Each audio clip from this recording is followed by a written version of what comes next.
Terima kasih pemirsa, masih bersama kami di Liputan Metropolis. Menteri Koordinator Bidang Infrastruktur dan Pembangunan Kewilayahan Agus Harimurti Yudhoyono atau AHY menegaskan urgensi pembangunan tanggul laut raksasa atau Giant Seawall di kawasan pantai utara atau Pantura Jawa. AHY merespon pidato yang disampaikan Presiden Prabowo dalam forum sidang Perserikatan Bangsa-Bangsa di New York, Amerika Serikat.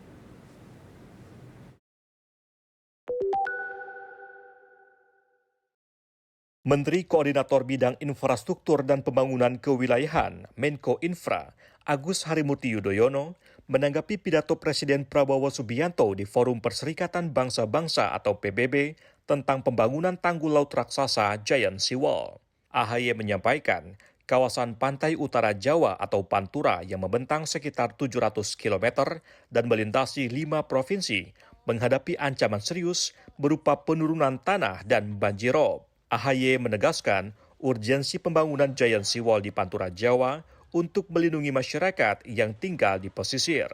Hal ini disampaikan AHY usai meresmikan Travoy Hub di kawasan LRT Taman Mini Jakarta, Kamis 25 September. Ada urgensi untuk kita segera melakukan pembangunan dalam rangka melindungi Pantura Jawa.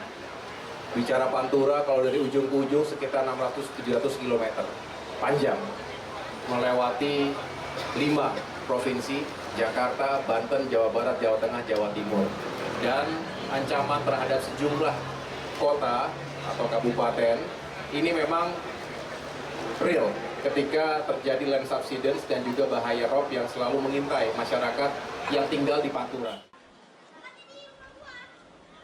AHY menambahkan, konsep pembangunan Giant Seawall akan disempurnakan dengan mengintegrasikan solusi alami atau nature-based solution seperti mangrove, serta kawasan berbasis Transit-Oriented Development (TOD) untuk hunian, bisnis, dan sentra produktif. Dari Jakarta, Irfan Hardiansyah, Kantor Berita Antara, mewartakan.